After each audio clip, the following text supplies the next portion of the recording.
2030 menuju negara RI komunis. Prihandoyo Kuswanto.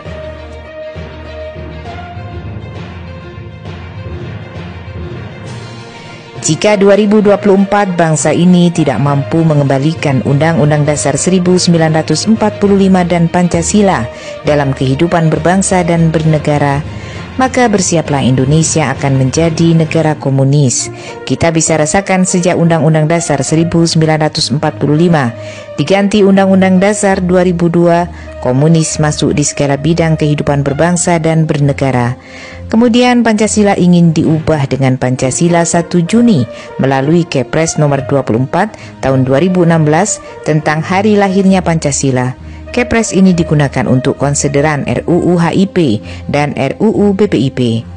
Kemudian lewat terbitnya Kamus Pahlawan Indonesia dengan dimasukkannya tokoh-tokoh PKI. Sebaliknya banyak ulama dan kiai dihapus dari kamus.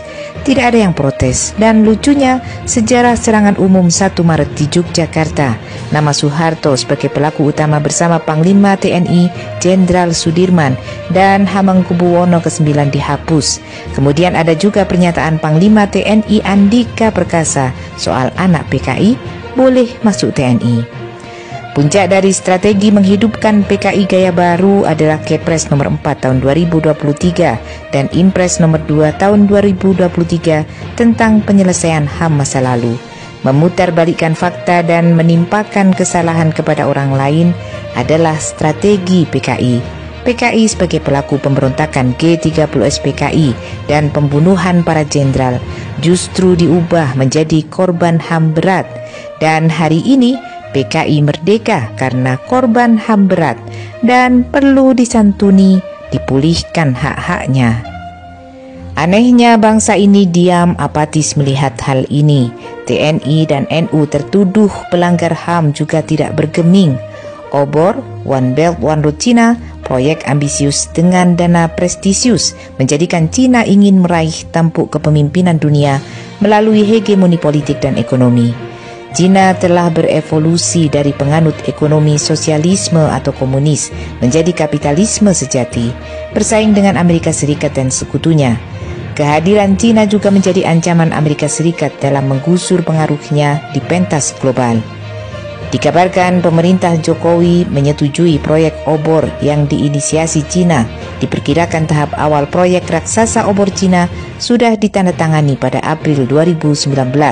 Proyek ini bagi Cina untuk mempermudah koneksi dagang antar negara di Eropa dan Asia melalui jalur sutra maritim. Sebelumnya dalam pertemuan global maritim Fulcrum Belt and Road Initiative, Cina menawarkan rancangan Framework Agreement untuk kerjasama di Kuala Tanjung, Sumatera Utara sebagai proyek tahap pertama. Dilanjutkan proyek di kawasan industri Seimengke dan kerjasama strategi pada Bandara Internasional Kuala Namu. Pengembangan energi bersih di kawasan Sungai Kayan, Kalimantan Utara. Pengembangan kawasan ekonomi eksklusif di Belitung, Sulawesi Selatan dan Kura-Kura Island di Bali.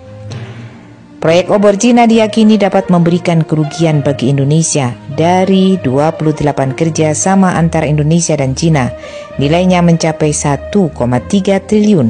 Obor dianggap menjadi visi geoekonomis Cina paling ambisius dengan melibatkan 65 negara, melingkupi 70% populasi dunia. Konsep ini akan menelan investasi mendekati 4 miliar dolar. Cina telah menyiapkan diri menguasai jalur darat dan maritim bagi kepentingan ekonominya. Ada 5 tujuan, yaitu koordinasi kebijakan, konektivitas fasilitas, perdagangan tanpa hambatan, integrasi keuangan, dan ikatan masyarakat people-to-people bond. Di jalur darat, Cina menggagas infrastruktur jalan kereta dan jalan raya, menghubungkan Cina dan Eropa. Untuk jalur maritim, Cina menggagas pembangunan sejumlah pelabuhan internasional dan tol laut sebagai sarana lalu lintas logistik dan zona penyimpanan untuk perusahaan-perusahaan Cina di kawasan tersebut. Dulunya Indonesia adalah negara merdeka, merancang pembangunan negara untuk kesejahteraan rakyat. Sekarang sejak Undang-Undang Dasar 1945 diganti Undang-Undang Dasar 2002, tidak lagi rakyat berdaulat. Celakanya para pemimpin tidak lagi berpikir tentang keadilan sosial, tetapi justru kepentingan oligarki dinomorsatukan. Apakah selama ini pembangunan untuk kepentingan rakyat? Hidup semakin sulit dan lapangan pekerjaan hanya untuk bangsa Cina. Demi kemakmuran rakyat RRC, mereka berbondong-bondong tanpa dokumen resmi. Itu adalah bentuk kejahatan yang harus diusut. Apakah bangsa ini butuh IKN? Atas dasar persetujuan siapa Jokowi ngotot IKN harus dibangun? Untuk siapa IKN? Ternyata semakin jelas arahnya. Jokowi menyerahkan detail pembangunan IKN kepada Cina dalam lawatannya 29 Juli 2023. Menyerahkan rancangan IKN kepada Cina adalah menyerahkan kedaulatan NKRI kepada Cina. Indonesia di tengah persimpangan PKI gaya baru sudah masuk ke segala lini.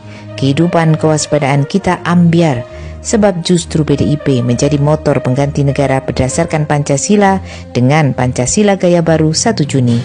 Tidak ada jalan lain selain melakukan perubahan yang mendasar, revolusi kembali ke Undang-Undang Dasar 1945 dan Pancasila untuk menyelamatkan Indonesia di usia 87 tahun.